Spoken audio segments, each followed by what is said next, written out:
গ্ৰামাঞ্চলৰ কৃষকৰ আয় বৃদ্ধিৰ লক্ষ্যৰে শিৱসাগৰত কৃষি বিভাগৰ বিশেষ প্ৰচেষ্টা। জিলাখনত কৃষি বিভাগৰ উদ্যোগত নিৰ্মাণ কৰা হৈছে 55টা পলি হাউচ। এটা পলি হাউচত আনুষ্ঠানিকভাৱে পুলি ৰোপণ কৰি কৃষি কৰ্মৰ শুভাৰম্ভ কৰে জিলা আয়ুক্ত আদিত্য বিক্ৰম যাদৱে। পলি হাউচ স্থাপনৰ বাবে আগ্ৰহী কৃষকসকলক কাৰিকৰী সহায়, ৰাজসাহায্যৰ প্ৰণালীবদ্ধ প্ৰশিক্ষণ প্ৰদান কৰিছে শিৱসাগৰ জিলা কৃষি বিভাগে। এই প্ৰচেষ্টাই জিলাখনৰ কৃষকসকলক উপকৃত কৰিব বুলি আশাবাদী সকলো। আমাৰ শিৱসাগৰবাসী কৃষক সকলোৰে বাবে আন এটা উল্লেখযোগ্য দিশ, কিয়নো আজি আমাৰ শিৱসাগৰ জিলাৰ আয়ুক্ত শ্ৰীযুত আদিত্য বিক্ৰম যাদৱ মহোদয়ে অলপ আগতে আমাৰ high value crop in poly house, low' cost poly house, সেইটো আমাৰ শুভোদ্বোধন কৰিলে আৰু ৰোপণো কৰিলে আমাৰ পুলি।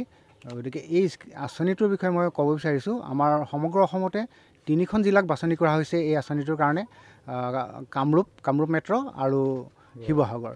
আৰু শিৱসাগৰ জিলাত আমি এইকাৰণে ভাগ্যৱান, 55টা আমি এনেকুৱা ল' কষ্ট পলি হাউচ আমি কৃষকসকলক হিতাধিকাৰী বাছনি মৰ্মে আমি নিৰ্বাচন কৰিছোঁ।